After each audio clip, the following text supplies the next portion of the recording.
Ok.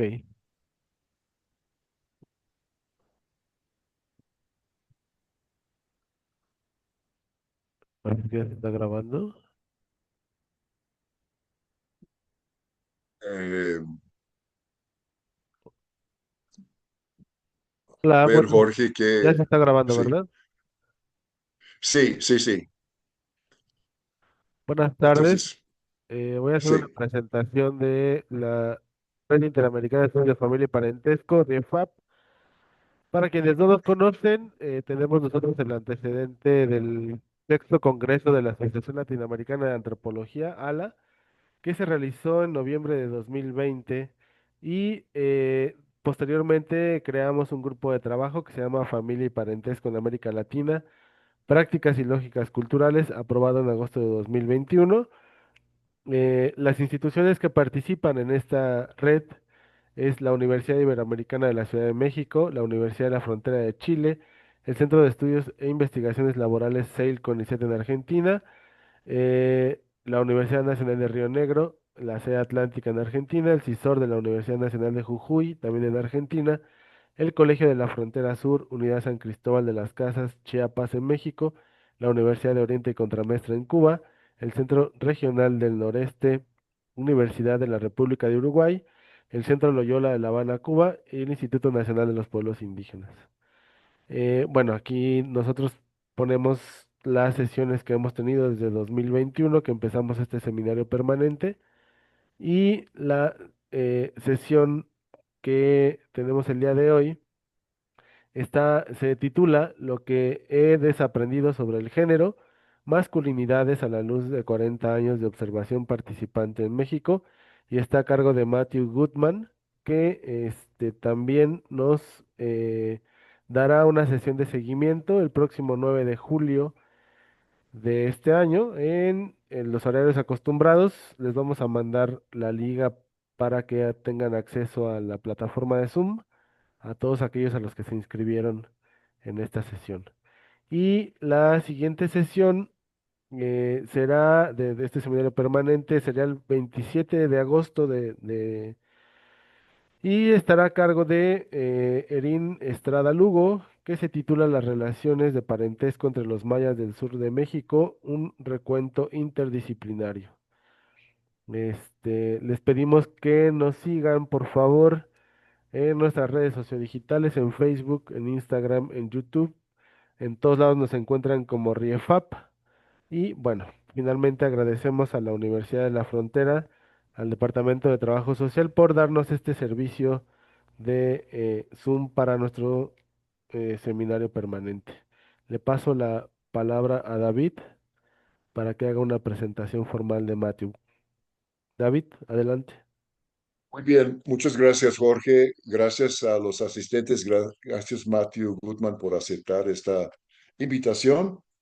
Y bueno, yo quisiera presentar a Matthew, que es un gran gusto haberlo vuelto a encontrar desde muchos años, hace poco, y aceptó amablemente presentar en este seminario, que desde luego su tema tiene que ver con el mayor de nuestro grupo, que es familia y parentesco. Es un aspecto que buscamos cubrir distintos aspectos de una forma como muy amplia. Bueno, Matthew Goodman es profesor emérito de antropología en la Universidad de Brown en Estados Unidos, en el pequeño estado de Rhode Island, en la costa este, en la región de Nueva Inglaterra. Actualmente es investigador huésped en el Centro de Investigaciones Superiores en Río Social, CIESAS Pacífico Sur en Oaxaca. Es doctor por la Universidad de California en Berkeley y igual también de Berkeley tiene una maestría en salud pública y una licenciatura en chino moderno y clásico.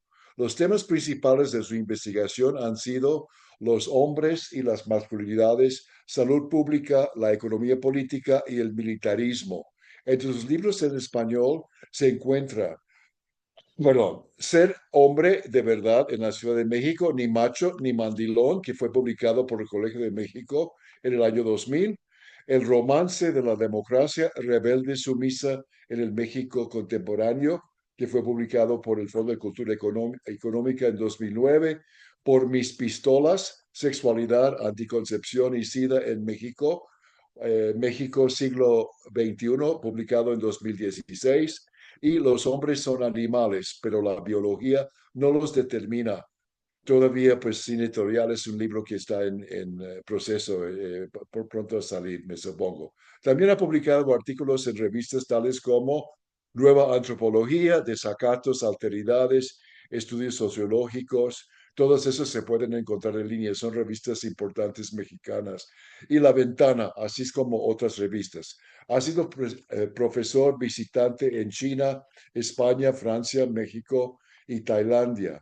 Antes de la pandemia tenía un proyecto con MexFam sobre salud reproductiva entre jóvenes varones en Venustiano Carranza y ahora está empezando una investigación sobre los hombres y el suicidio en dos cárceles en Oaxaca.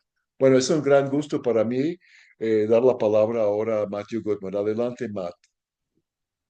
Muchísimas gracias, David, por la presentación, por la invitación y a todos las y los compañeros de la red por la invitación. También agradezco a la persona que cambió el título de mi charla. Em, y me ayudó a empatizar que voy a hablar y me interesa no solamente lo que he aprendido sobre el género, sino lo que he tenido que desaprender sobre el género a lo largo de los 40 años que he estado haciendo trabajo de campo etnográfico, principalmente en México y un poco en otras partes de América Latina, los Estados Unidos y China. Como todos sabemos, el género y la sexualidad no es un tema como arquitectura barroca, porque todos tenemos experiencia, todos tenemos em, opiniones en cuanto a género y sexualidad, y entonces son temas con mucho debate. Si tú piensas una cosa, seguramente hay otros investigadores e investigadoras que van a decir exactamente lo opuesto. Entonces, también estoy muy consciente de que yo soy un hombre gringo, hablando de los hombres latinos y en un mundo tal como es hoy en día. Es importante recordar que en América Latina hemos tenido 10 presidentas de varias políticas, por supuesto. En el país de donde hablo ahora yo, y no voy a hablar de las cosas específicas, no es el lugar para hacerlo, pero todavía no hay presidenta y en el futuro próximo, hay poca posibilidad, yo creo. Entonces, estudiando cuestiones de masculinidad, masculinidades, machismo y todo eso, como algo inherente, como, ay, chingado, eso. Hay estudios, en la antropología desde hace 35 años ahora, que hicieron una comparación entre, por un extremo del continuo, los hombres taitianos, y por el otro lado, sobre todo, los hombres latinos de América Latina en las ciudades. Según un autor muy conocido en la antropología, eso fue el continuo de las masculinidades al nivel mundial importante. Yo empecé mi estudio de las masculinidades por dos razones. Primero, mi novia de ese entonces, me preguntó por qué son solamente las mujeres las personas que estudian el género. Y me pareció buena pregunta, y además yo estaba empezando un programa de doctorado y estaba buscando un tema poco estudiado pero también importante. Entonces me pareció excelente la pregunta y me hizo pensar en hacer un estudio sobre los hombres. La segunda cosa es que en los años, bueno, creo que fue en 87 o 88, estaba caminando en el centro de la Ciudad de México y pasé por una puerta y me llamó la atención un señor que estaba dentro. Decidí sacar la foto del señor sin hablar con él porque me pareció bueno, no solamente interesante, sino algo que tenía que explicar. Porque el estereotipo, por supuesto, es que los hombres este, mexicanos en particular son machos, los machos no cuidan a los bebés, etcétera, etcétera. Lo que me importó mucho en ese entonces no fue solamente la idea de sacar la foto y de pensarla, sino la respuesta y los comentarios que recibí de muchos antropólogos y antropólogas en México y en Estados Unidos. La mayoría, la gran mayoría, me dijo, no es típico para nada. Los hombres no cuidan a los bebés. El señor debe de ser indígena. Los mestizos no lo hacen. Quizás en su comunidad lo hacen. O el bebé tiene que ser de la dueña y ella hizo a cuidar a su hijo por flojera, algo así. Alguien me dijo, si yo iba a mostrar la foto a mis estudiantes en los Estados Unidos o en México, sería irresponsable de mi parte, porque no es representativa la foto. De hecho, es muy rara la foto. Entonces, no solamente los estereotipos general, sino los especialistas, las especialistas en cuestiones de género, en cuestiones de antropología.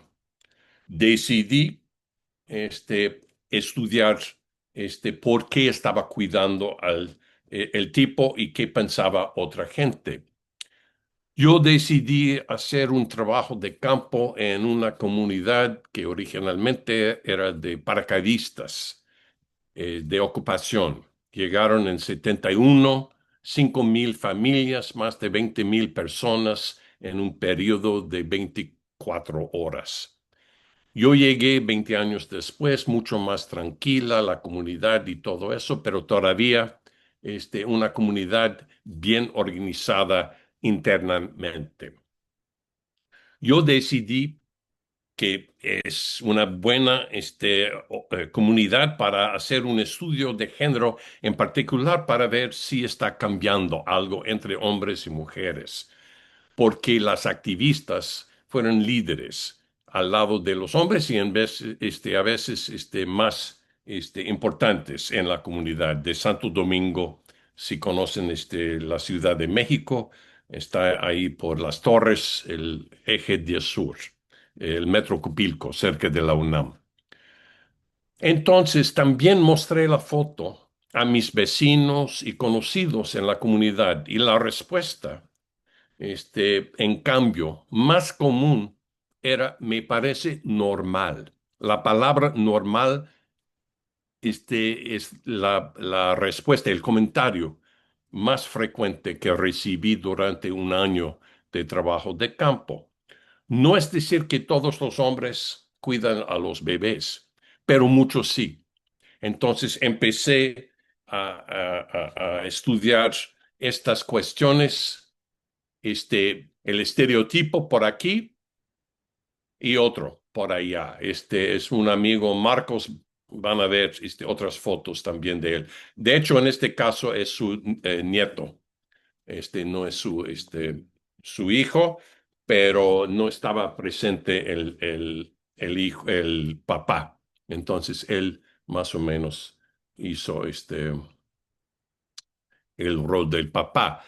Entonces me llamó la atención el libro, no pueden ver el título seguramente, quizás aquí pueden ver embarazo y nacimiento y siempre he pensado, no hablé con el tipo, pero siempre he pensado que estaba estudiando para el próximo bebé de la familia. También empecé a sacar fotos de hombres cargando a los bebés en canguro, porque algunas amigas y algunos amigos me habían dicho, bueno, fuera de la colonia, fuera de la comunidad, de las universidades, o sea, otros maestros antropólogos, me habían dicho, bueno, a veces cargan quizás, pero nunca en canguro. Entonces empecé a sacar fotos de hombres cargando bebés en varias, situaciones, en canguro.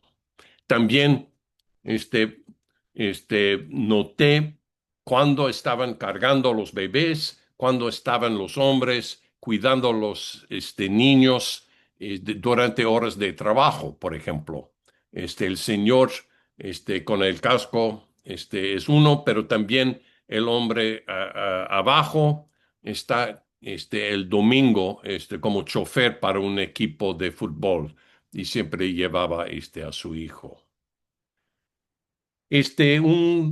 Una nota personal, porque para mí, el estudio de género y sexualidad siempre desde el principio casi ha tenido que ver con mi propia, familia y mis propias hijas. Y aquí es mi hija que llegó a la colonia cuando tenía 7, 8 semanas y ha pasado mucho tiempo en ese entonces, pero también después, y fue parte de mi trabajo de campo.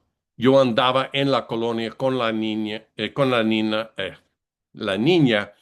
y recibí, como todos los padres nuevos, consejos todo el tiempo en cuanto a cómo ser buen padre, cómo qué darle de comer, hay que taparla mejor, etcétera, etcétera. Y durante los años después también, ella y su hermana han sido parte importante de mi trabajo de campo, simplemente porque viví y hemos vivido en comunidades como familia, y participado como familia. Y es la etnografía más que otro método, yo creo, que insiste y ayuda y también es necesario para el trabajo. En la colonia estaba estudiando cuestiones de diferencias entre niñas y niños, entre otras cosas.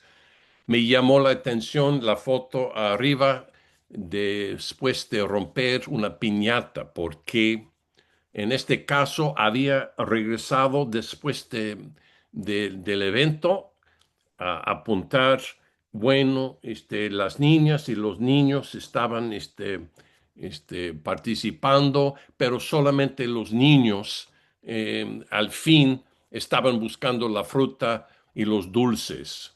Y cuando recibí las fotos, porque en ese entonces no había digitales, entonces tenía que esperar unas 2 semanas. Después de ver la foto, fue evidente que las mujeres, las niñas también estaban participando, pero por razones, yo creo, de prejuicios de mi parte, de mi propia parte, no había visto a las mujeres participando así. Entonces también participando en quinceañeras con la nena y también sus chambelanes. Pasé muchísimo tiempo con estos cuatro. Marcos, que estaba con su nieto, está atrás, y otros amigos, Marcelo, Toño en el medio y Gaby, a la derecha en la camiseta, verde. Estamos celebrando el hecho de que Toño hace un año había, jurado a la Virgen Carmen que no iba a tomar por un año, porque lo habían acusado en su familia de ser alcohólico Y él contestó, yo puedo no tomar, no voy a tomar por un año.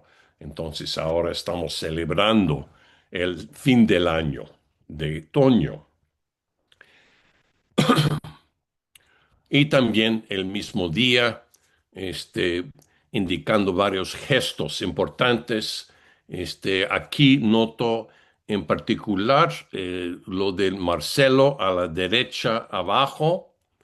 Marcelo obviamente está indicando huevón, mostrándome como el gesto para huevón. Para mí es importante notar que la palabra huevón y la palabra huevos, tener muchos huevos es algo positivo y ser huevón, por supuesto, es algo negativo. Pero en los dos casos es algo biológico que podemos entender el comportamiento de los hombres por medio de alguna parte de su cuerpo, en particular los testículos. También participando como todos antropólogos en bautizo, este es Gaby aquí, que estaba aquí a la izquierda, indicando tomar. Y llegamos a Norma.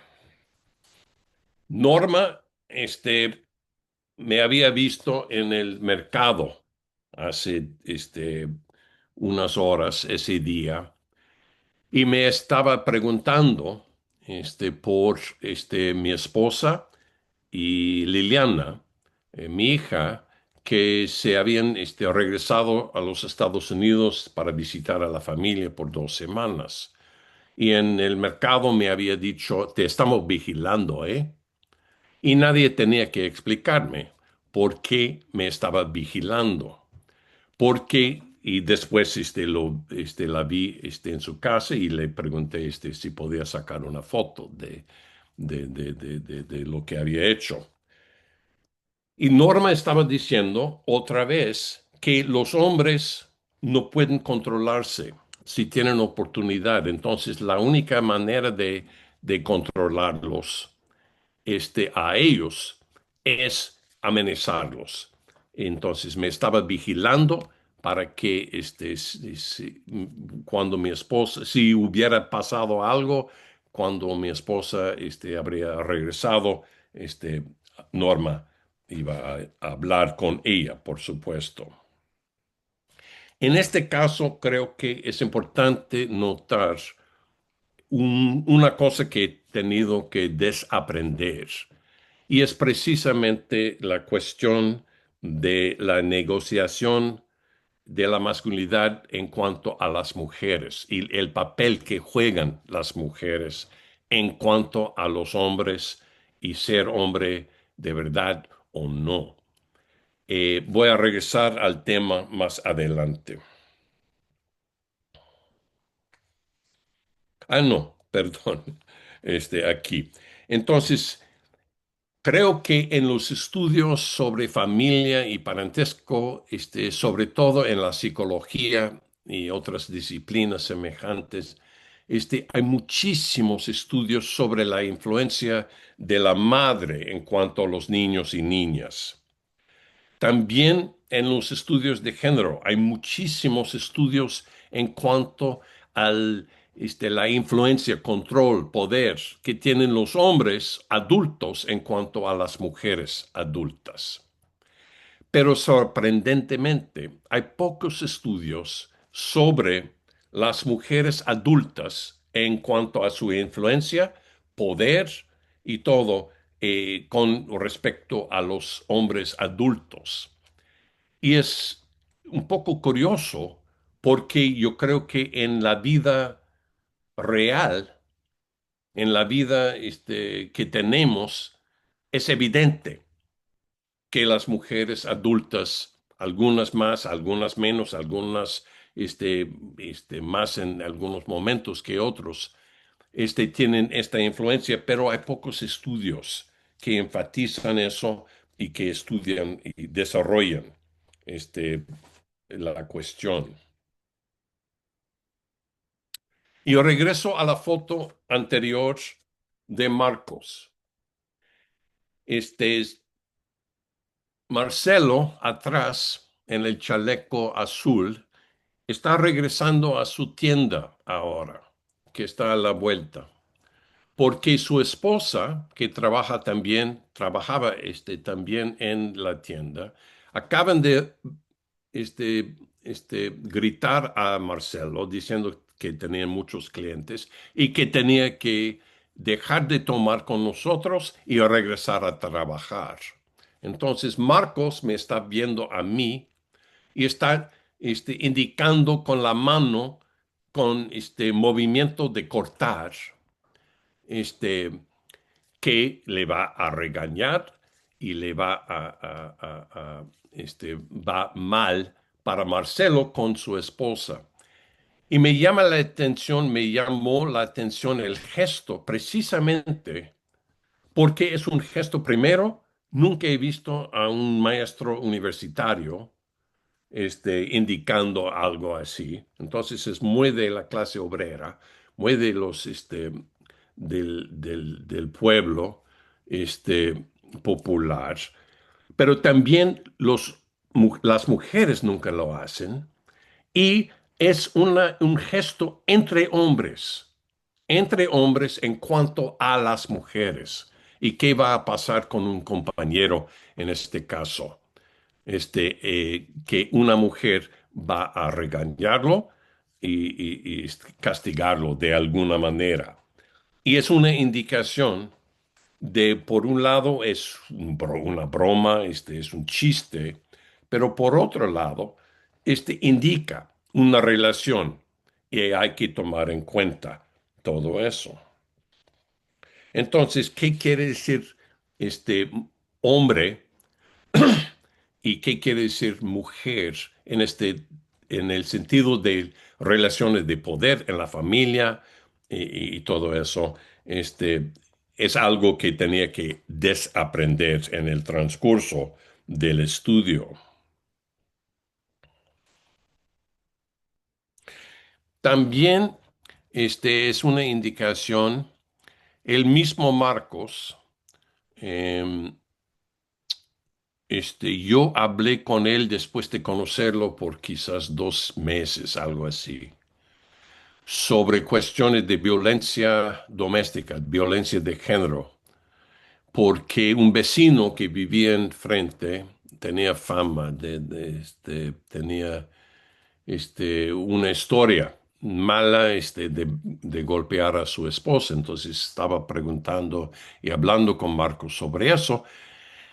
Y durante la conversación con Marcos pregunté, en tu caso, ¿ha pasado algo, contigo y con tu esposa, Delia se llama? Me dijo, no, no, no, yo soy pacifista. Nunca ha pasado nada de golpes en nuestra pareja. Eso fue quizás 2 meses después de conocerlo y después de pasar mucho tiempo.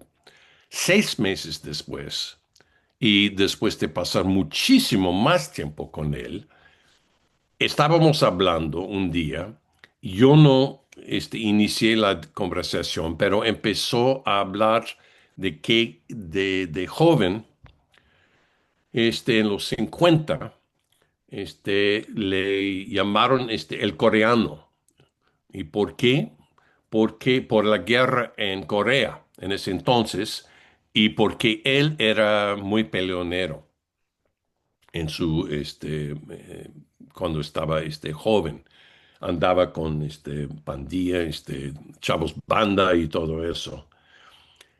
Y pregunté, sin hacer referencia a la conversación que teníamos antes sobre violencia en la casa, pregunté si había pasado una violencia también con su pareja, en su matrimonio. Y me dijo, claro que sí, sobre todo cuando tomaba. Yo golpeaba a Delia. Y entonces, yo creo que tenía confianza después de tanto tiempo en mí y podía hablar de estas cosas y también creo que no se acordó de haber dicho exactamente lo opuesto unos meses antes. Y le pregunté por qué este, ya no pasa eso y me dijo que no, porque un día Delia llegó y dijo, si me pegues una vez más, voy a llevar a las niñas y nunca vas a vernos otra vez. Y dijo que dejó de tomar y dejó de pegar desde ese día. Entonces, en cuanto a las negociaciones en la pareja, para mí fue importante entender cómo pueden tomar decisiones de alguna manera, de conflicto, de debate, de amenaza y de todo eso, pero también cómo podía cambiar una situación de violencia en este caso a una más pacífica. Obviamente no estaba pasando nada en ese entonces en un vacuo social.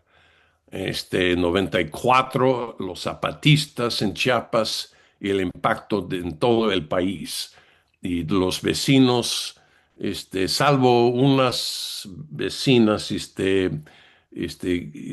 activas en comunidades de base en la comunidad, la mayoría de mis vecinos en Santo Domingo no estaban involucrados de ninguna manera, con los zapatistas, pero la influencia fue profunda en términos de lo que estaba pasando con un grupo indígena en el sur del país. También a la derecha aquí es un altar en honor de mujeres que habían muerto en abortos ilegales en ese entonces, en la colonia. Y, en- y entonces el movimiento a favor del aborto y todo eso también de alguna manera fue parte del momento en el cual estaba trabajando. A la izquierda es Marcelo otra vez, no pueden ver su cara. Yo regresé un día en enero de 93, creo, a la colonia y estaba todo eso en la calle. Muera Bush, pinche gringo, viva Saddam Hussein de Irak. Al otro lado, donde dice muera Bush, dice y sus aliados, alias Mateo. Y querían colgarme también y sacar fotos y todo eso, pero estaban un poco borrachos, entonces decidí no hacerlo. Pero habían escuchado en la radio anuncios del bombardeo que había lanzado Bush contra Irak y estaban reaccionando en ese entonces a la cosa. Y me llamó mucho la atención de que yo estaba en la colonia, perdón, estudiando cuestiones de masculinidad, machismo, etcétera, etcétera. Y yo había venido de un país que más o menos ha iniciado invasiones y ocupaciones de otros países del mundo por casi 100 años. Entonces, ¿quién es el macho? Siempre fue presente como una pregunta importante para mí. Y más recientemente, los 43. Este, bueno, en 2001, cambié lugar porque ya había hecho dos estudios sobre Santo Domingo y una de mis hijas tenía asma muy fuerte, entonces la contaminación de la Ciudad de México me hizo pensar que quizás íbamos a buscar mejor lugar. Decidimos ir a Oaxaca para hacer un estudio. Lo que quería estudiar era continuar con cuestiones de negociaciones en las parejas, cómo resolver diferencias, cómo tomar decisiones familiares, cuáles son las influencias, cuáles son las cosas más importantes para que influencien todos las personas, ideas, decisiones y todo eso. Y de cierta manera, la cuestión de quién manda en la casa, la famosa pregunta, ¿quién manda en en la casa? Y sí, es buena pregunta para empezar en sí. Para explicar algunas cosas, unas cosas em, muestran que la migración es muy importante en México, también el conflicto político muy importante, que más de la mitad del estado vienen de comunidades indígenas y muchos hablan al menos dos o tres idiomas, español, mixteco en este caso del letrero abajo, y hay muchos mixtecos en Estados Unidos, entonces también hay inglés. Welcome to Independence, dice abajo. No van a entender la foto a la derecha abajo. Es una contentada en una comunidad zapoteca. Una contentada es lo que pasa después de un, disque, robo. Cuando un novio roba, entre comillas, a una novia, este, la familia del novio tiene que, organizar un evento, una contentada con la familia de la novia para pedir perdón. Entonces, usualmente eso incluye, no solamente una ceremonia, una fiesta, sino también mucha comida para la familia de la novia. Después, 6 meses después, un año después, cuando sea, la familia de la novia tiene que organizar una boda y darle a la familia del novio y a los novios cosas de la cocina, refri, estufa y todo eso. Entonces, yo tenía que decidir si quería estudiar cuestiones de negociación en las parejas. Me pareció que tenía dos opciones, agresión y violencia y el sexo. Y opté por el sexo. Pensé que iba a ser más fácil, de cierta manera, estudiarlo. Había sacado esta foto en la Ciudad de México en los principios de los años 90. Ahora creo que hay un Oxxo donde está muy cerca del Metro Copilco, si conocen la ciudad. Y dice, ligadura y vasectomía puede dar cáncer, disminuye el apetito sexual. Me llamó la atención este, el anuncio, las noticias aquí en México y seguí en Oaxaca. Ahora estamos en Oaxaca y hay muchísimos letreros hablando de planificación familiar y todo eso.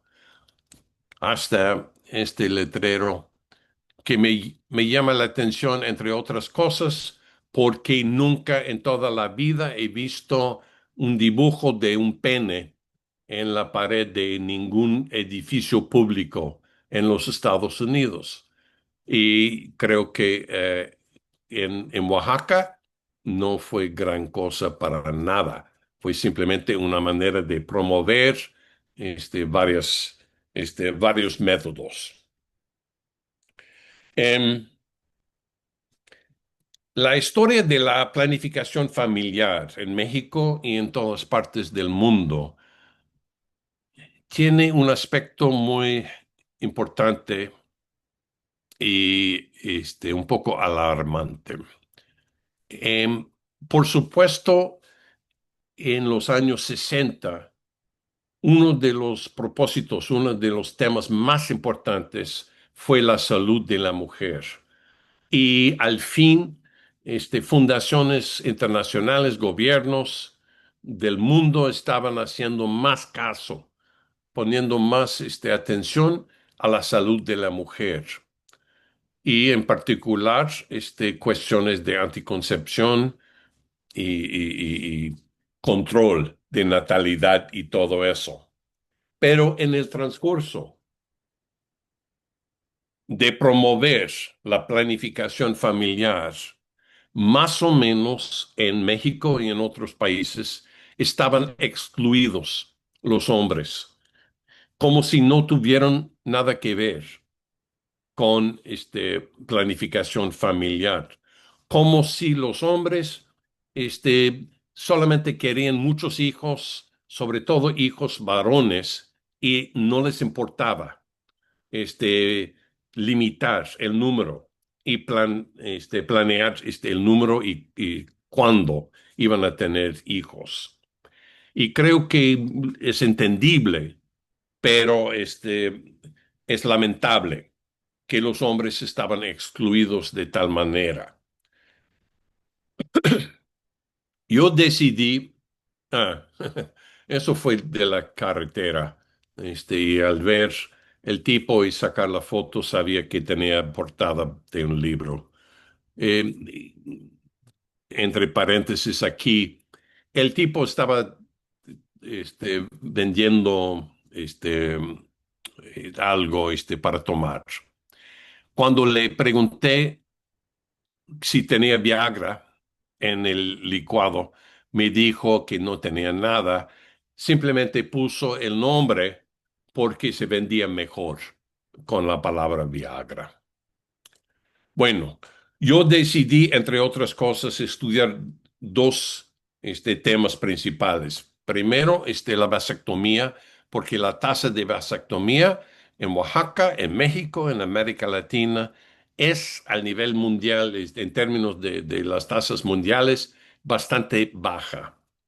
Entonces quería saber por qué está baja el número y quiénes son los que optan por vasectomía.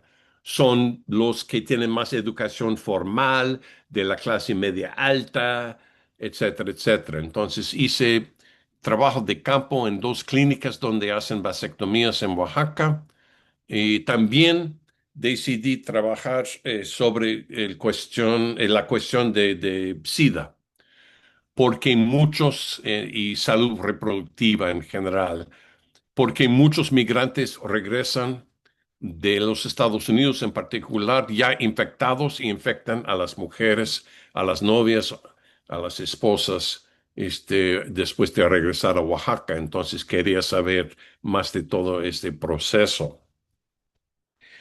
En cuanto a la vasectomía, yo asistí a casi 22 o 3 vasectomías. De hecho, participé cuando no había enfermera y hablé con el tipo durante la operación, el procedimiento, y de cierta manera podía distraer al tipo que casi siempre estaban nerviosos y yo podía hablar. Siempre pregunté si podía hablar durante la operación y en ningún caso me rechazaron. De hecho, un día llegué a la clínica, uno de los doctores me preguntó si podía sacar fotos, como la foto a la derecha. Yo dije que ok, pero creo que nadie quiere una foto de eso. El primer paciente que llegó, no solamente me dio permiso, sino también me pidió, copias de la foto.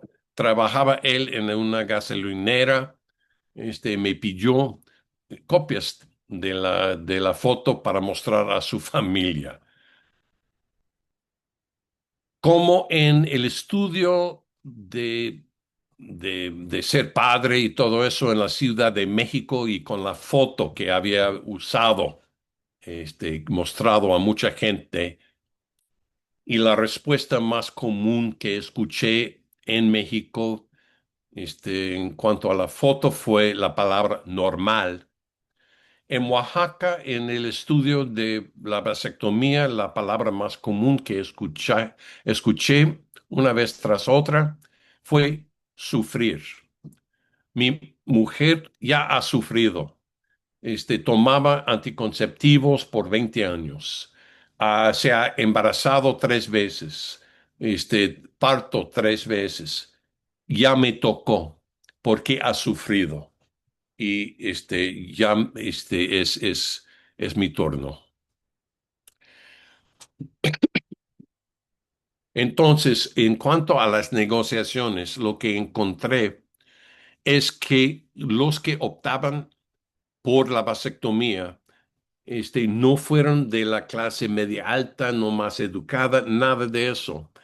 El factor más distinguido, más importante en todos los casos, tenía que ver con la relación que tenía en la pareja y mucho más negociación. Y tú haces una cosa y yo hago otra cosa, entonces tratamos de complementar los sufrimientos en este caso, como me hablaron del asunto. Y en este sentido tenía que desaprender que iba a tener que ver con clase social, como en quién va a cuidar a los bebés. En la Ciudad de México, una vez estaba cargando a Liliana, mi hija de unos meses, en canguro. Estaba en una fiesta muy fifi y encontré con un banquero mexicano y me dijo, y me preguntó, ¿por qué estás cargando a tu bebé? ¿Dónde está su mamá? Los hombres no tenemos que cargar a los bebés, por eso ganamos dinero para emplear a otra gente si la mamá no está presente. Entonces encontré por cuestiones de clase social en la Ciudad de México en cuanto a ser padre activo con niños de varias edades, que no todos los hombres para nada, pero muchísimos hombres en las clases populares sí participan y para ellos la masculinidad está totalmente este, ligada a ser activo como padre con los niños de varias edades. De la misma manera en Oaxaca, ser hombre decente, ser buen esposo, ser buen padre, está totalmente ligado en el caso de los que optaban por vasectomía en cuanto a me toca sufrir ahora y vamos a compartir esta vida y estas cosas. No es sin excepción. Em, en el caso de que había dos familias en las cuales las mujeres ya habían hecho la ligadura. Entonces yo pregunté, ¿por qué entonces la vasectomía? Y en los dos casos, las mujeres me dijeron para que no deje hijos regados. Entonces, un poco más el clásico machismo en este caso. Em, Creo que voy a avanzar aquí.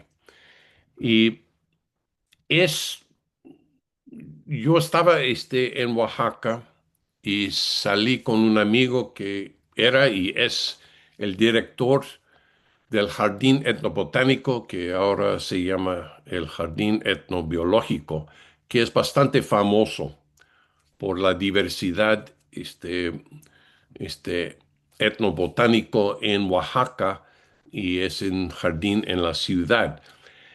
Y estaba hablando con él y explicando que me va bien el trabajo, pero estoy en clínicas mucho y no puedo conocer muy bien a los pacientes. 2 o 3 veces hemos hablado en la clínica, en su casa, pero no tengo mucha relación con las mismas personas. Y en el consejo más extraño, el consejo metodológico más extraño y mejor quizás que he recibido en la vida, el amigo me invitó a participar como peón en el jardín. Y aquí estoy con otros trabajadores allá. Todos ellos saben mucho más de las plantas que yo. Este, pero yo participé como peón y más o menos fue una manera de conocer a un grupo muy bien y participé como trabajador, pero también tuve tiempo para conocer todos los que trabajaban ahí y hasta este, compartir el libro que salió como resultado del estudio. También me invitaron a sus comunidades o donde habían nacido o donde vivían alrededor de la ciudad de Oaxaca, porque pasé un verano entrevistando a parteras indígenas, médicos indígenas, sobre cuestiones de impotencia, de infertilidad y todo eso, porque había trabajado con los de bata blanca, los médicos de bata blanca, por varios años y estaba frustrado porque casi todos habían hablado como si fue la cosa más, más aceptada que los hombres, las sexualidades masculinas y las sexualidades femeninas son bastante diferentes. Y hay algo por naturaleza del hombre y de la mujer. Entonces decidí entrevistar a varias parteras y médicas em, en las comunidades, en varias partes del estado. Y la respuesta más común que recibí, o el comentario más común cuando yo dije hay una diferencia tajante entre las sexualidades masculinas y femeninas, muchísimas me contestaron, Mateo, ¿no depende del individuo? ¿Qué piensas? ¿Así piensan los gringos? Y me pareció mucho más este, sano y mucho más real la respuesta que recibí de las parteras, que depende del individuo, que no hay esta diferencia tajante. Este, entonces, em, es otra cosa que tenía que desaprender de los médicos de bata blanca. Em,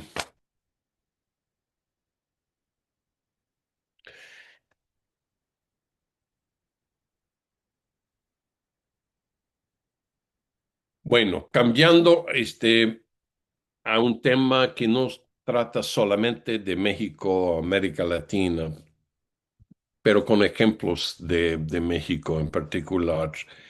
Hace 10, 15 años empecé también a estudiar cuestiones de biología y los hombres, cuestiones de genes, hormonas, evolución, herencia, y porque muchos usamos genes o hormonas, por ejemplo, para explicar el comportamiento y actitudes, ideas de los hombres. Es algo popular, pero también hay muchos científicos que también participan en esta manera de explicar a los hombres y las masculinidades. Em, y voy a dar dos ejemplos aquí. Por ejemplo, en México y en muchos países, los Estados Unidos también, más o menos, si sabemos si es hombre o mujer, el 90% del tiempo los asesinos son hombres. Y es una cifra súper importante, me parece, y a todos seguramente este, les parece importante. Pero también, no sé si se puede ver el cono a la izquierda, arriba hay un poquito de rojo. Tenemos que explicar no solamente por qué 9 de cada 10 asesinos son hombres, sino por qué la gran, gran, gran mayoría de los hombres no son asesinos. Si es algo biológico, por ejemplo, ¿por qué?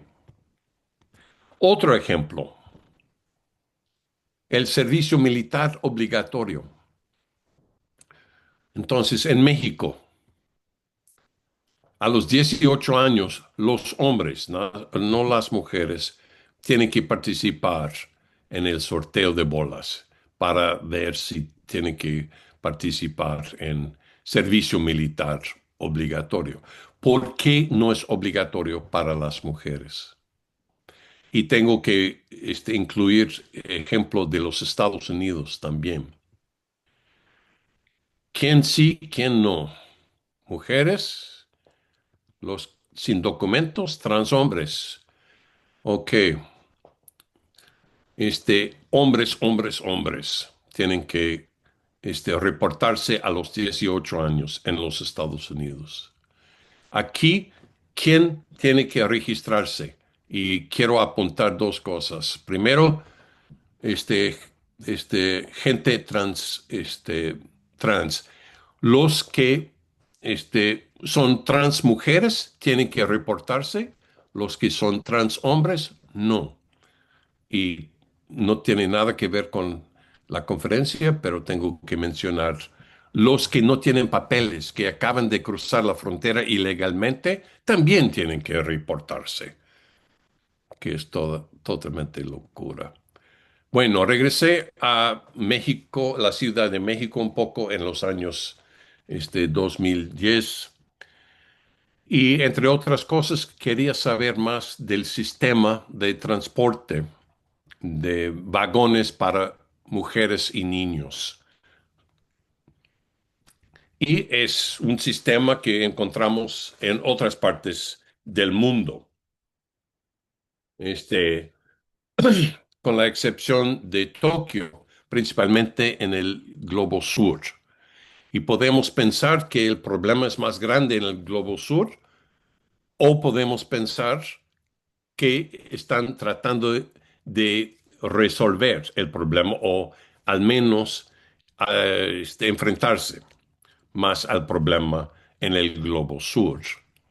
También en México y en Brasil y en otras partes hay debate y hay crítica de estos sistemas de parte de feministas, precisamente porque dicen que separar hombres y mujeres no resuelve nada, sino es una separación temporal.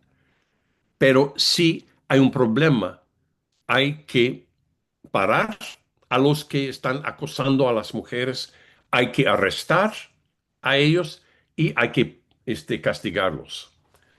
Y simplemente separar no es resolver, no es adecuado a largo plazo para la cosa. Y para mí eso también indica un marco teórico de pensar que los hombres así son. Los hombres si tienen oportunidad, van a acosar a mujeres. O un marco que dice, no, los hombres pueden hacer muchas cosas, o mujeres también. Y si no queremos como sociedades que lo hagan, tenemos que cambiar el comportamiento por varias maneras. También, hablando de biología, hablamos mucho en México, en Estados Unidos también, de testosterona como explicación del comportamiento. Mientras hay estudios científicos mostrando que no hay relación entre agresión, por ejemplo, y testosterona, para la gran mayoría de la población. O sea, si tienes a un hombre muy agresivo, no vas a saber su nivel de testosterona. También, si tiene muy baja nivel, puede ser muy agresivo. En niveles 4 o 5 veces más normal, sí, podemos ver un impacto. O en términos de castración también. Pero para la gran mayoría de los hombres, el nivel no tiene que ver. Sin embargo, hay una crisis de testosterona baja, debe de ser baja, testosterona baja, este, en varios países, que yo creo que es más inventado el problema por médicos y por compañías farmacéuticas que nada. Este, y para terminar, quiero pensar en el papel que hemos jugado los que estudiamos a las masculinidades y los hombres.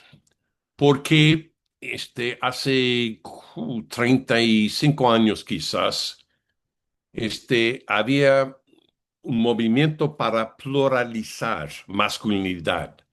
No solamente hay una masculinidad, sino muchas masculinidades.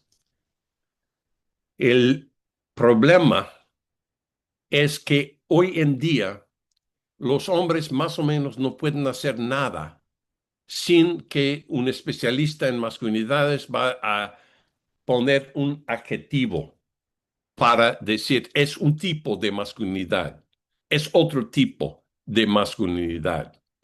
Y creo que es un problema ahora que todo lo que piensan, todo lo que hacen, todo lo que no piensan, no hacen los hombres, es un tipo de masculinidad, muestra un tipo de masculinidad. No lo hacemos, los especialistas en género, no lo hacemos con mujeres, afortunadamente. O sea, está haciendo eso por ser mujer. No, al contrario, no hablamos, no debemos de hablar así. Explicar todo por ser mujer, tiene que pensar así o hacer algo así. Entonces, de la masculinidad a las masculinidades, a un, un problema ahora, que todo tiene que ver con masculinidad si es un hombre. Y si no hay un adjetivo este, este, que se aplica, hay que inventar algo. Y además, bueno, tengo tres citas aquí. Estamos inventando algo, yo creo, en cuanto a las masculinidades y los hombres, que tiene influencia entre los hombres y las mujeres. O sea, la frase y el término masculinidad tóxica ahora es muy popular. Pero ¿qué quiere decir eso? ¿Es algo natural de los hombres que tienen que quitar la parte tóxica o qué es exactamente? Pero tiene que ser algo de masculinidad. Yo he pasado una carrera explorando, analizando las masculinidades y quizás este, no es justo criticar mi propia disciplina de esta manera. Y creo que sí hay momentos en los cuales es importante. Aquí en el medio arriba dice sexo. Más o menos en México, 4 hombres por cada mujer mueren por suicidio. Hay más mujeres que intentan el suicidio, pero más hombres mueren. En este caso, sí, tiene que ver, entre otras cosas, con masculinidad, con ser hombre. Y tenemos que estudiar muchísimo más, pero no en todos los casos de todo lo que pasa con los hombres. Bueno, estoy tratando de terminar aquí. Trabajé con MexFam y gente joven más recientemente, pero podemos regresar si alguien quiere. Y quisiera mencionar también la importancia que ha sido para mí la colaboración, sobre todo con CIESAS, el Colegio de México, el UAM Ixtapalapa, han sido claves para mí y y las compañeras en estos lugares. Entonces, ha sido un proceso en América Latina, por ejemplo, desde el principio hay mujeres investigadoras que han participado en los estudios de las masculinidades y los hombres. En cambio, en los Estados Unidos, tardaba como 20 años más, 15 al menos. No les interesaba, a las mujeres. En América Latina, desde el principio, Mara Viveros, en Colombia, Norma Fuller, en el Perú, Onchina Fachet Leal, en Brasil, Teresa, Valdés, en Chile y otros lugares. Bueno, muchísimas gracias. Espero que haya terminado con tiempo. Eh, Creo que voy a salir de aquí, pero no sé cómo.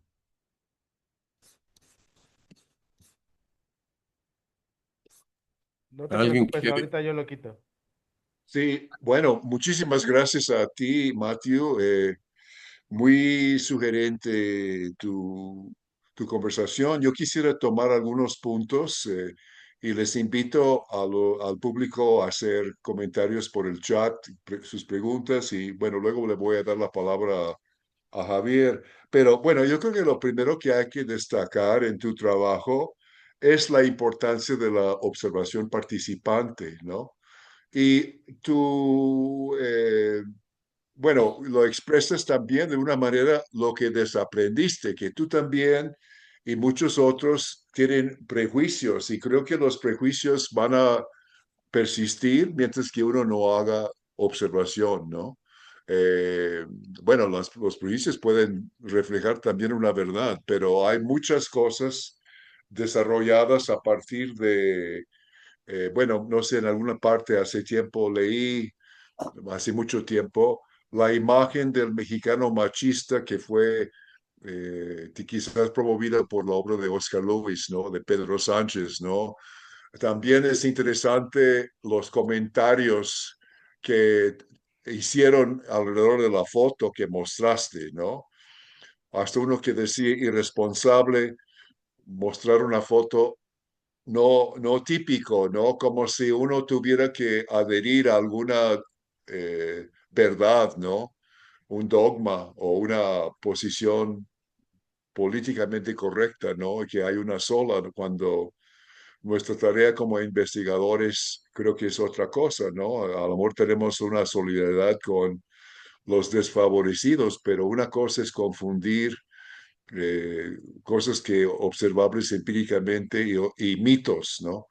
Entonces nos hace pensar en que hay que eh, pues cuestionar los mitos y cómo los mitos se han venido surgiendo y cómo los mitos o los estereotipos se han apoderado de muchos especialistas, ¿no? Creo que lo mostraste muy bien en tu presentación, ¿no? Sí. También creo que me parece interesante el uso que diste a la fotografía en tus investigaciones, ¿no? Que creo que eso es algo que jugó un papel muy importante y tener estas fotos ahora nos permite entender ciertas cosas o reflexionar sobre cuestiones, ¿no? Que es un tipo de interacción con las personas que desafortunadamente en las ciencias sociales no hay o hay pocas condiciones para poder hacer eso, ¿no? En la misma antropología no hay cada vez menos la observación participante. Muchas veces pasa lo que llaman trabajo de campo por unas cuantas entrevistas sin ninguna observación y la imposición de alguna verdad, ¿no? Algo supuesto como verdad o algo bueno, en fin, ¿no? Eh, Me parece que muy interesante lo que señalaste en lo de Santo Domingo, ¿no? El papel de las mujeres y las mujeres adultas, ¿no? En hacer conformar a los hombres, o sea que el control que tienen no es para contradecir a la idea del machismo, pero creo que hay matices y sutilezas que fueron importantes rescatar.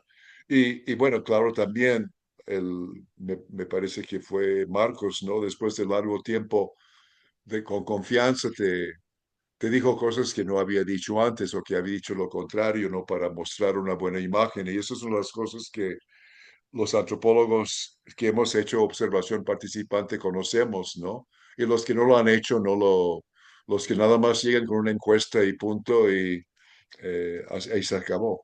También me llamó la atención la cuestión de la contentada, ¿no? Que es una práctica generalizada en muchas partes y que observé también. En el centro a veces se llaman el contento, tiene la misma función, ¿no? Eh, de compensar por el supuesto robo, que es una fuga concertada, no es un robo en el sentido de que la llevaron un kidnapping, no, no es eso, ¿no? Y bueno, también varios aspectos de tu trabajo, la experiencia de entrevistar a las personas que estaban sujetos a la vasectomía, ¿no? Es una cuestión muy particular y las fotos y todo eso. Y esta frase del señor que se hizo la vasectomía, ahora me tocó sufrir, ¿no? Sugiere una idea que se ha manejado sin datos, ¿no? Pero es una idea que viene de la historia de la familia en Europa, que en inglés se llama companionate marriage, ¿no? El matrimonio de compañeros, de compañerismo, en que hay una igualdad, que supuestamente es una etapa que va a subir, el patriarcado, etcétera, etcétera. Y lo estamos encontrando en un grupo no de clase media alta, como se supone en la teoría, sino entre gente común y corriente, los desfavorecidos, ¿no? Que encontramos que, pues yo creo que has revelado muchas cosas que nos pueden hacer cuestionar una serie de prejuicios, ¿no? Que podemos también, como me pareció muy apto, lo había considerado porque no es muy usual la palabra desaprender, pero creo que fue el término apto, ¿no? Para describir tu proceso. Espero que algunos de los presentes saquen provecho de tus enseñanzas aquí, ¿no? No sé si quisieras comentar algo a eso para luego pasar la palabra a Javier para iniciar la discusión y invito a los presentes a hacer sus comentarios o preguntas por chat. Matthew. Eh, solamente quería defender un poco a mi paisano, Oscar Lewis. Em, Creo que tenía mucho más que ver Samuel Ramos y Octavio Paz con imagen del machismo y de que algo especial de los mexicanos en cuanto al machismo. Lewis, si podemos recordar, su libro más famoso, Los hijos de Sánchez, trata de un hombre soltero, un padre soltero con 4 niños, que no es una familia típica, según todas las estadísticas.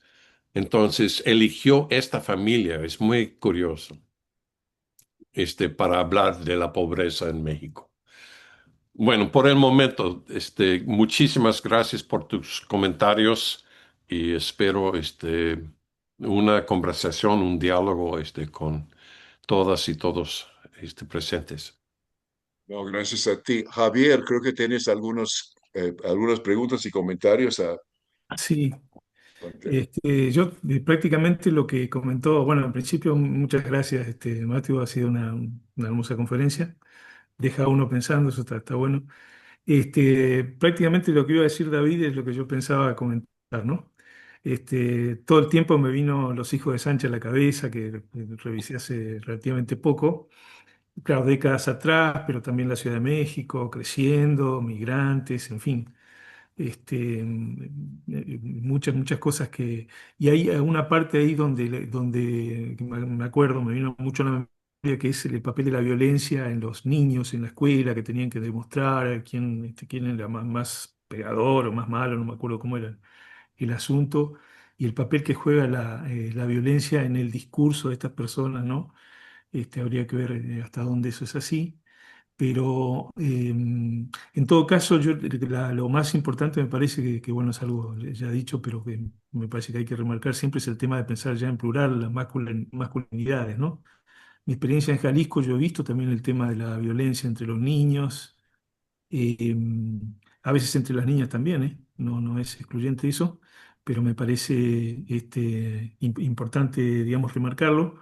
Y cómo la etnografía, el estar ahí presente, a veces una imagen que se abre una puerta y alguien cargando un niño, desata toda que eso es estar ahí, desata un proceso muy genuino de comprensión, ¿no? Que me parece muy relevante en el enfoque, digamos, etnográfico, ¿no? Otros enfoques tienen otras virtudes, este tiene en particular esto. Y claramente hacer entrevistas, digamos, aporta información, pero en este asunto de la persona que cambió lo que dijo primero con lo que dijo después, notablemente pues, la gente dice muchas cosas, ¿no? Entonces, la observación, todos decimos muchas cosas.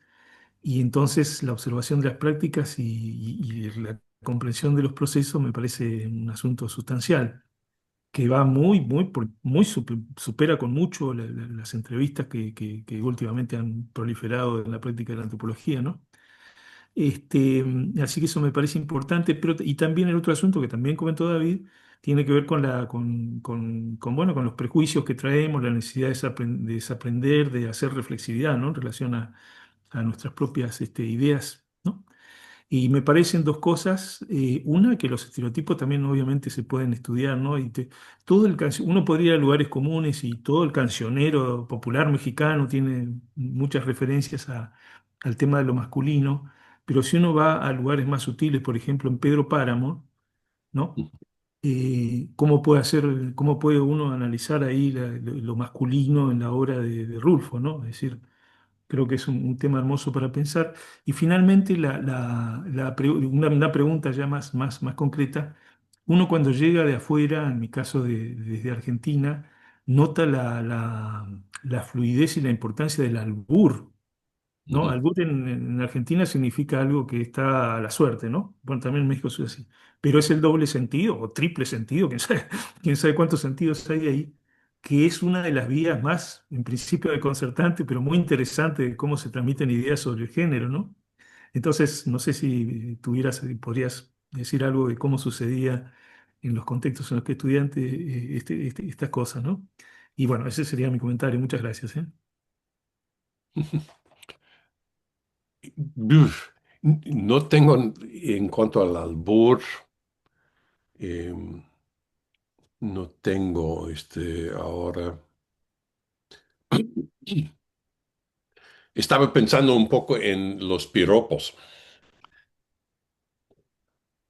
y em, yo pasé buen tiempo tratando de encontrar situaciones de hombres tirando piropos, echando piropos, gritando piropos y todo, sin éxito. Y después leí un artículo por un argentino, antropólogo argentino, que decía, todos los hombres en América Latina, viven por los piropos. Entonces estaba pensando, quizás es diferente en Argentina, no sé, pero está al nivel de generalización. Entonces, que tenemos que tener esto. Puede ser malo, pero es nuestro, como el piropo. Y yo he encontrado con el machismo a veces, yo he dicho, hay un artículo famoso por un folclorista, Américo Paredes, de la Universidad de Texas, sobre el machismo y los vaqueros, y donde dice Paredes que México exportó los vaqueros a los Estados Unidos y los vaqueros de los Estados Unidos exportó el machismo a México. Y fue criticado por mexicanos, entre otras cosas, porque puede ser malo el machismo, pero es nuestro, no viene de los gringos. Entonces, y por un lado existe, Pero el machismo, por ejemplo, yo creo que existe en todas partes de México, pero también Argentina, también Rusia, también Francia, también los Estados Unidos en particular, yo creo. Entonces, ¿por qué queremos pensar que hay algo particular o que es particular en algún caso, en algunos casos? Porque tú dices que el aborto, sí, en México sí, pero en Argentina no. Pero quizás hay otras formas, no sé. Pero sobre el albur, me gustaría leer más sobre el asunto. Entonces, tú como has encontrado, quizás tienes que escribir algo. Sí, no, sí, sí hay doble sentido, ¿no? Pero a mí me tocó estudiar en Veracruz, que es, sí, tiene la fama Sí. son campeones ahí del albur, que de hecho son buenísimos Entonces, para hablar, ¿no? Y gira siempre en torno al género y son muy, muy, muy, muy divertido también, ¿no? Pero tiene toda una connotación. Sí, en efecto, hay que ver, digamos, que cómo sucede en cada lugar, ¿no? sí. Y tenemos que decidir, una vez, un investigador mexicano conocido, me preguntó por mis experiencias en los baños públicos de México. Y le dije que no había pasado tiempo en los baños públicos. Y me miró y me dijo, entonces no sabes nada de los hombres mexicanos. Fin de la discusión. No digo que no podría aprender más, pero si no he ido a los baños públicos, no sé nada. Entonces, si hay algo emblemático o si es algo, al corazón de todo. Bueno, Bueno, David, ¿te parece? Comenzamos con las preguntas en el chat. Hay una muy complicada, un poco complicado para repetir porque tiene mucha estadística y viene del Uruguay y está hablando del suicidio de personas mayores. mm, No me atrevo a poderlo resumir, no sé si tú serás capaz. También hay un comentario de Pagina Masur que dice, interesante lo expuesto en cuanto al trabajo de campo, que cambian las cosas cuando uno observa y cuando son entrevistas. Y ahí vienen saliendo. Presente excelente, habla de un trabajo vivencial y riguroso. Felicidades, me uno a la solicitud de permitirnos a los participantes el uso de la voz. Pues eso sería como para el día 9, ¿no? Cuando tenemos la interacción directo, ¿no? Eh, Gracias por la ponencia y compartir la experiencia etnográfica para construir nuevas preguntas para comprender la vida social. En la ciudad de León, Guanajuato, se intentó crear el espacio Rosa, el sistema de transporte colectivo llamado localmente Oruga. El ayuntamiento le nombró Optibus y mujeres y hombres se negaron al espacio. Pregunta, ¿cómo el estudio de las masculinidades pudiera contribuir a la comprensión? No sé si tú lo estás leyendo, Matthew, ¿podrías como responder a esa pregunta? A comprender el incremento del índice de feminicidios en México, pues es otra pregunta, no sé si quisieras comentar ahí. en cuanto a los femicidios, Son como dos preguntas. Bueno, una es un comentario y cómo el estudio de las masculinidades puede contribuir a entender al hecho de que hombres maten a mujeres, que es catalogado como femicidio, ¿no? Sí. sí, sí, sí. Em, otra vez, 9 de cada 10 asesinos son hombres. Y en muchos casos son hombres matando a mujeres. Y lo interesante es el, em, en la frontera,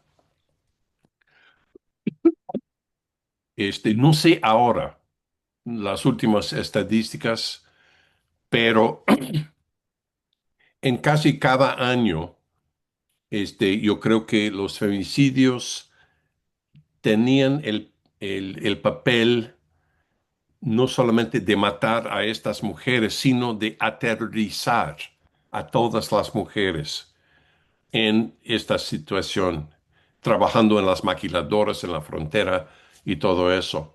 Entonces los hombres estaban fomentando terror de este tipo. Al mismo tiempo, estaban muriendo más hombres que mujeres en cualquier momento por los narcos, entre los narcos en la frontera, pero no de la misma manera el terror para los inocentes, los que no estaban trabajando, no estaban participando en el narcotraficante. Em, Tengo entendido que en Uruguay hay un investigador, Jaime, algo así, que ha trabajado mucho en suicidio y apenas estoy empezando a leer este investigador. Otras, bueno, David, ayúdame. Hay otras preguntas, otros comentarios que tengo que contestar ahora. Hay muchísimos. No puedo seguir tú, Javier. ¿Me puedes ayudar un poco? Una de Sheila Martínez, No la te escuchas, presentación me ha Javier. dejado pensando sobre mi tema de estudio, Ah, como lo que sabemos de lo masculino ha limitado el interés en estudiarlo en los hombres. Espero poder compartirlo en la sesión de seguimiento. Bueno, no sé, Sí, eh, hay una pregunta, David, que es interesante porque da un poco de continuidad a un tema que venimos tratando, adelante.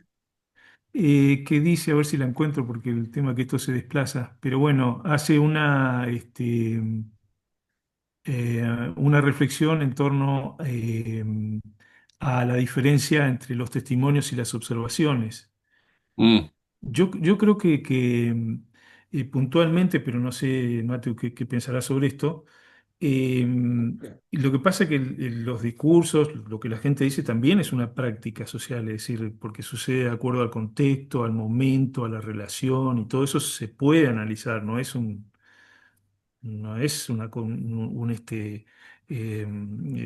tarea perdida Mm. entrevistar. Sin embargo, lo que la gente dice siempre sucede en situaciones que necesitamos entender, ¿no? Y en ese sentido me parece interesante pensar lo que se dice como una práctica también social, ¿no? Que se sitúa, que tiene que ver con la relación que se construye con el investigador, etcétera, ¿no? Entonces, en fin, me parece que eso para dar continuidad a lo que veníamos conversando previamente. Después hay muchas felicitaciones, allí están. Normalmente lo que hacemos es bajar todas estas preguntas y luego las compartimos. Em, pero bueno, Hay una específica, no sé si podrías, esta conferencia nos ayuda enormemente a los nuevos investigadores. Estoy en trabajo de campo en una comunidad indígena celtal de Chiapas. Ciertamente es difícil no categorizar. Solamente quisiera saber qué puedo hacer para no esencializar a esta cultura a su forma únicamente tradicional. No sé si podrías comentar algo eh, así. puedo, me encanta la palabra tradicional y voy a darles ejemplos que vienen, entre otras cosas, de Oscar Lewis, pero también de otros investigadores. En el pasado, en el campo, los hombres, padres, llevaban a sus hijos a la milpa, mucho.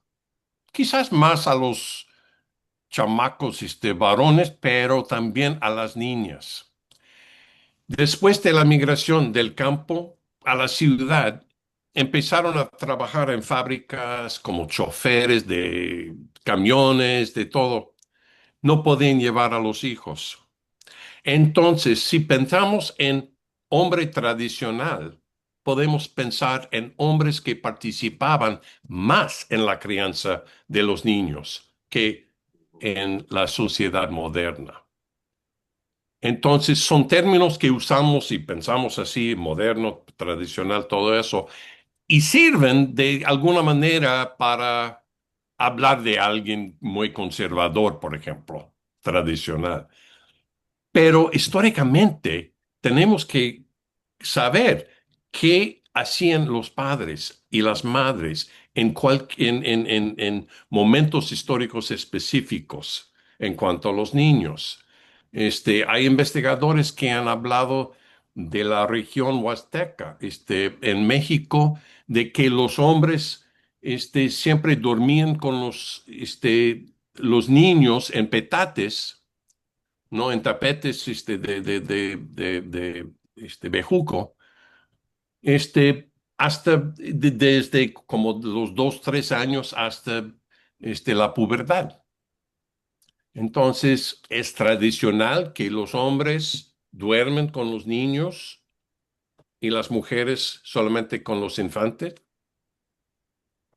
Es una participación en el pasado y a veces en el presente que no simplemente cabe en las cajas de conservador o machista, etcétera, etcétera. No sé si me explico. Sí, yo quisiera agregar algo al respecto. Yo creo que hay muchísimos mitos, estereotipos, ideas basadas en observaciones muy superficiales que se han tomado como generalizables o generalizados y que creo que falta mucha observación participante. Creo que la primera antropología en el campo en México mucho no fue por observación participante, sino por entrevistas, ¿no? Entonces hay muchas ideas ahí fijas que pues es que hay que reexaminar y no hay que creer todo lo que dicen, dicen tal experto, etcétera, etcétera, ¿no? Eh, lo que interesante, volviendo a lo que hayas enseñado la foto primera, ¿no? La foto del señor en el taller aparentemente de guitarras o de instrumentos musicales con el bebé. Entonces dicen, pues ha de ser indígena y no, perdón, y no mestizo, ¿no? Entonces también hay estereotipos de los antropólogos sobre qué es un indígena, qué es un mestizo. Yo creo que hay que ir al campo con los ojos muy abiertos, ¿no? Eh, bien. Hay Eh, una pregunta acá, David, interesante, de Carla Pérez. Saluda y dice, doctor Goodman, dice, bueno, a ver si puedes producir la pregunta porque a mí me corre el chat, ¿no? ajá, Por favor. sí, dice, Ella, pregunta sobre la polaridad del macho y el mandilón. Yo creo que también una palabra que uno escucha en México, no, que es mexicano, el mandilón. Y para los que somos cocineros, que te pone un mandil, uno recibe chistes y recibe cosas, ¿no? Si te ven con el mandil.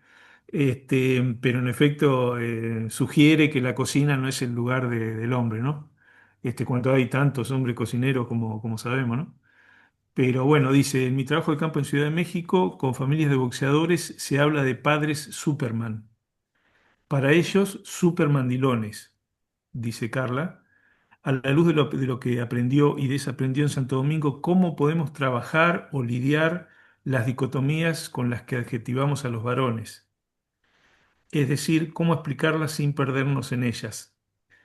Y luego habla de una duda, dice, Jesús Sánchez, según recuerdo, no era un padre soltero, de hecho tenía varias mujeres o parejas luego de que murió la madre de los 4 hijos que conforman la base de la familia. Bueno, una precisión sobre don Jesús Sánchez. Pero me parece, no sé si quedó clara la primera parte, Matu, es cómo podemos lidiar con estas dicotomías con que adjetivamos a los varones, ¿no?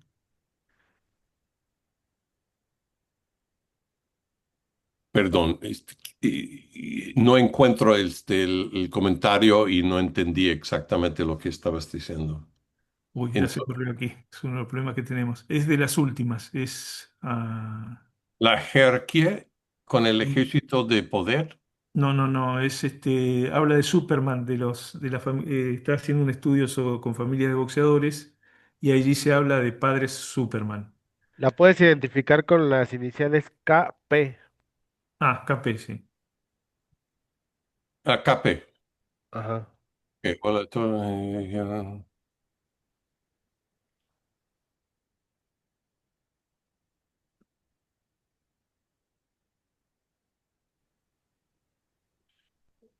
La pregunta tenía que ver que cómo lidiar con las dicotomías quizás de las propias personas, ¿no? Sí. La verdad, no sé si hay manera de guardar los comentarios. Quiero estudiarlos.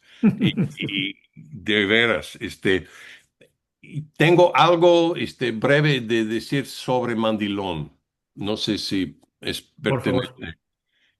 El subtítulo de mi libro, Ser hombre de verdad en la Ciudad de México, el subtítulo es Ni macho ni mandilón, porque es una frase, o era una frase común entre los hombres. Yo no mando a ella, ella no manda a mí. Puede ser el macho más, fuerte de la familia, de la comunidad, pero hay hombres que no quieren decir yo soy macho. Al mismo tiempo, pero indica algo. En vez de decir yo soy macho y orgulloso de serlo, muchos hombres dicen no soy macho ni mandilón. Cuando quería, iba a salir con el Colegio de México, el libro, el director en ese entonces del Centro de los Estudios Sociológicos dijo, no vamos a publicar el libro. Primero, porque no voy a publicar un libro para ayudar a la carrera de ningún gringo. Segundo, no vamos a publicar un libro con groserías en el subtítulo. La grosería no era macho, sino mandilón, según él. Grosería. Eso para mí indica un machismo de parte de un intelectual bastante tajante, bastante abierto para mí. Entonces, la Bien, palabra mandilón es bien cargada. Bueno, quisiera para los compañeros de Sudamérica, mandilón tiene que ver con el mandil también, o sea, con el delantal que usan los cocineros, ¿no? Sí, O la sí, cocinera. de ahí viene. De ahí viene, claro. Eso lleva Eso lo mandil sabía. como si fuera mujer, ¿no? Sí, eso es lo que exacto. implica. Actuando Sí, como sí, sí. mujer. Exacto. Bueno, yo creo que es muy importante que hayas revelado o dado a conocer o explorado los mismos prejuicios de los investigadores, ¿no? Y Exacto. me atrevería a decir que algunas de las preguntas reflejan ciertos prejuicios, pero esa es mi humilde opinión, ¿no? Podemos llegar a algunas de las preguntas ahí, pero también vamos a mandarte el chat para que tú puedas Perfecto. tranquilamente verlos y quizás usar eso como base para, a lo mejor lo que tú quisieras hacer en 15 días es retomar algunos puntos que sientas que no desarrollaste o reflexionar. Es un poco libre como tú prefieras, ¿no? Bueno, Eh, muchísimas gracias. Y gracias a todos y todas que han comentado. Perdón por no contestar exactamente bien a todos, pero voy a pensarlo mucho más. sí. Está llegando una avalancha de preguntas y no sé cómo, eh, Se hace no difícil. controlo muy bien el chat. Eh, Hay uno aquí de Jero, Red de Masculinidades, en Coyoacán, Ciudad de México, en el pueblo originario de San Francisco, Culhuacán. A los hombres corresponsables en las tareas del hogar y en las crianzas se autonominan como hombres igualitarios de closet, porque con la pareja eran corresponsables, pero en la familia de origen la impostura era para que las esposas les sirvieran. Bueno, es un comentario, no sé si quieres decir algo al respecto, ¿no? Ocultar eh, Mm, ya. algo que hacen ante una ideología en que los hombres deben ser mandones y no mandilones, ¿no? No sé si hay algún comentario, Sí, ¿no? sí, sí, sí. No, es bastante común también. Hay una pregunta acá, quizás interesante, corta. que pregunta sobre la cuestión de las migraciones y cómo eso afecta a los roles, aunque pregunta sobre las mujeres, los roles de las mujeres en la comunidad haciendo roles de hombres y de hombres en Estados Unidos haciendo roles femeninos o de Sí. mujeres. La migración es muy importante hablando de cocinar. Los hombres aprendan a cocinar a veces como migrante en los Estados Unidos. No es decir que cocinan después de regresar. En Santo Domingo, en los principios de los 90, fue la última tarea doméstica que hicieron los hombres. Lavaban los trastos, cuidaban a los niños, ayudaban con los quehaceres a los niños, etcétera, etcétera, pero cocinaban mucho menos fuera de la parrilla. La parrilla sí más. Pero también hay estudios, yo sé que la red trata de asuntos en América Latina, pero hay estudios en Asia del Sureste que son fascinantes, porque en algunas situaciones son más mujeres que migran que hombres, y los hombres se quedan con los niños. Y hay estudios sobre cómo han cambiado las relaciones de género y la toma de decisiones, etcétera, etcétera, en situaciones en las cuales las mujeres tienen el dinero. Entonces controlan más decisiones ellas. Al mismo tiempo, los hombres están tomando más decisiones en cuanto a la crianza de los niños. Entonces, y muchos que han escrito sobre eso hablan de los cambios rápidos en una década en términos de qué quiere decir ser padre, qué quiere decir ser madre en algunas comunidades donde muchas mujeres salen para trabajar en otros países o en otras regiones de los países. Entonces, la migración es sumamente importante en estos contextos, yo creo. Muy bien. Yo tengo una pregunta, no sé si has tenido ocasión de observar en alguna fiesta o en los rituales, digamos, por ejemplo, bueno, yo he visto en Jalisco, que donde también hay un discurso sobre el macho y tal, que hay en las fiestas la parte más divertida es cuando los hombres se visten de mujeres, hay una inversión ahí de sexo y entonces andan, se ponen globos aquí, y andan haciendo bromas y son la parte más que aparece más luego en las filmaciones que pasan luego por los celulares. Entonces no sé si te ha tocado observar eso y si tengas algo de decir de cómo el ritual permite hacer una inversión y qué significado tendría eso en términos de masculinidad. Mm. Es otro tema que no he pensado lo suficiente, pero ahora sí quiero pensarlo. Bien, estamos a 11 para la hora. Creo que vamos a ir cerrando esta sesión y vamos a pasarle las preguntas del chat a Matthew para que en 15 días pues nos volvemos a ver aquí y pueden hacer directamente dialogar con él y lamento mucho no haber podido eh, reproducir fielmente los comentarios y preguntas en esta ocasión. Entonces, pues estamos muy agradecidos, Matthew, por tus reflexiones sobre el trabajo de campo, sobre un tema muy importante, muy pertinente para la familia, ¿no? Los roles y, bueno, una serie de estudios que has hecho que me, me parecen como muy importantes y relevantes, ¿no? Y lo que puedo ver también es que recuperaste tu formación en salud pública después de un tiempo, volviste a tratar ese tema, ¿no? Que, bien. Sí. Bueno, no Eh, sé si quieres decir solamente, algo más. Sí.